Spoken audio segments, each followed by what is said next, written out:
அண்மை செய்தியை பார்த்து வருகிறோம்.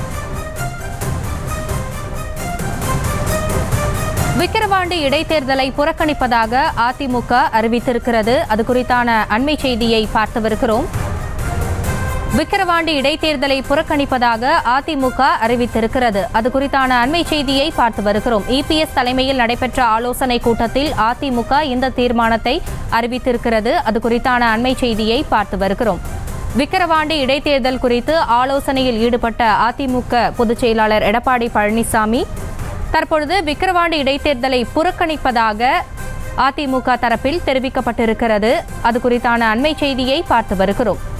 விக்கிரவாண்டி இடைத்தேர்தல் ஜூலை 10ஆம் தேதி நடைபெறவிருக்கும் நிலையில் தற்பொழுது விக்கிரவாண்டி இடைத்தேர்தலை அதிமுக புறக்கணிப்பதாக அறிவித்திருக்கிறது. விக்கிரவாண்டி இடைத்தேர்தலை புறக்கணிப்பதாக அதிமுக அறிவித்திருக்கிறது. இபிஎஸ் தலைமையில் நடைபெற்ற ஆலோசனை கூட்டத்தில் இந்த தீர்மானம் அறிவிக்கப்பட்டிருக்கிறது. அது குறித்தான அண்மை செய்தியை பார்த்து வருகிறோம். கூடுதல் விவரங்களோடு இணைகிறார் எமது செய்தியாளர் பாரிகார்த்திக். விவரங்களை வழங்கலாம். வணக்கம். வருகின்ற விக்கிரவாண்டி இடைத்தேர்தல் அதிமுக தற்போது புறக்கணித்திருப்பதாக அதிமுகவுடைய பொதுச் செயலர் எடப்பாடி பழனிசாமி அவர்கள் அறிக்கை வெளியிட்டிருக்கிறார். குறிப்பாக தற்போது எடப்பாடி பழனிசாமி அவர்கள் தலைமையில் கூட்டம் நடைபெற்றது. அந்த கூட்டத்தில் அதிமுகவுடைய முன்னாள் அமைச்சர்கள் வேலுமணி, தங்கமணி, ஜெயக்குமார், சி.வி. சண்முகம் உள்ளிட்டோர் இந்த கூட்டத்தில் பங்கேற்று தொடர்ச்சியாக தங்கள் கருத்துக்களை தெரிவித்து வந்த நிலையில் தற்போது அதிமுக வருகின்ற விக்கிரவாண்டி இடைத்தேர்தலை புறக்கணிப்பதாக அறிக்கையாக வெளியிட்டிருக்கிறார்கள். அந்த அறிக்கையில் அவர்கள் குறிப்பிடும் பொழுது, சட்டம் ஒழுங்கு சீர்கேட்டுள்ள நிர்வாக திறனற்ற திமுக ஆட்சியில் 10/7/2024 அன்று நடைபெறவுள்ள விக்கிரவாண்டி சட்டமன்ற தொகுதிக்கான இடைத்தேர்தலை அதிமுக புறக்கணிக்கிறது என்று தற்போது அந்த அறிக்கையில் வெளிப்பட்டிருக்கிறார்கள். குறிப்பாக அதிமுக தற்போது இந்த தேர்தலை புறக்கணிப்பதன் காரணமாக வருகின்ற 2026 தேர்தலில் மிகப்பெரிய வெற்றி அடைவோம் என்றும் தெரிவித்திருக்கிறார்கள். மேலும் எதிர்க்கட்சியினுடைய பரப்புரைகள் காதுகளிலேயே விழாத அளவிற்கு அவர்கள் கூறுகிறார்கள், சிறைபிடிக்கிறார்கள் என்றும்,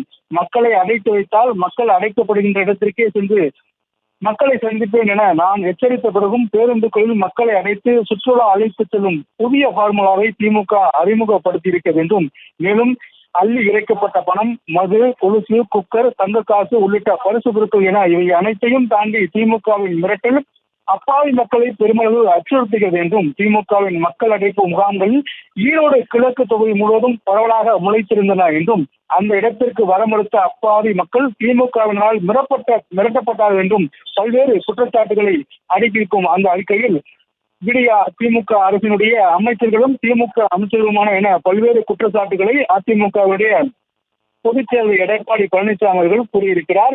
மேலும் பணபலம், படைபலத்துடன் பல்வேறு அராஜகங்கள் மற்றும் வன்முறைகளை கட்டவிழ்த்து விடுவார்கள் என்பதாலும், மக்களை சுதந்திரமாக வாக்களிக்க விடமாட்டார்கள் என்பதாலும், தேர்தல் சுதந்திரமாகவும் நியாயமாகவும் நடைபெறாது என்பதால் வருகின்ற 10ஆம் தேதி நடைபெறவுள்ள விக்கிரவாண்டி சட்டமன்ற தொகுதிக்கான இடைத்தேர்தலை அதிமுக புறக்கணிக்கிறது என்றும் தெரிவித்திருக்கிறார்கள்.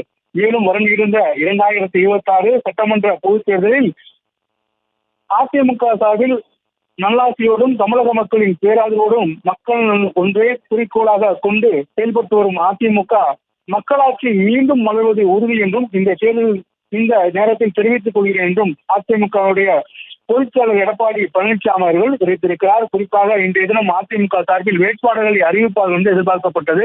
ஏற்கனவே திமுக மற்றும் பாமக, நாம் தமிழ் என 3 கட்சிகளும் தங்களுக்கான வேட்பாளர்களை அறிவித்த நிலையில் இன்று மாலை இந்த அறிக்கையானது குறிப்பாக அதிமுக சார்பில் வருகின்ற 10ஆம் தேதி நடைபெறுகிற விக்கிரவாண்டி இடைத்தேர்தலில் வேட்பாளர் யார் என்பதை அறிக்கையாக வெளியிடுவார்கள் என்று எதிர்பார்க்கப்பட்ட நிலையில் தற்போது அந்த தேர்தலையே அதிமுக முழுமையாக புறக்கணிப்பதாக அறிக்கையாக வெளியிட்டிருக்கிறார்கள். வருகின்ற 10ஆம் தேதி நடைபெறும் இந்த தேர்தலை தற்போது அதிமுக முழுமையாக புறக்கணித்திருக்கிறது என்றும் தற்போது அதிமுகவுடைய பொதுச் செயலர் எடப்பாடி பழனிசாமி அவர்கள் தெரிவித்திருக்கிறார்.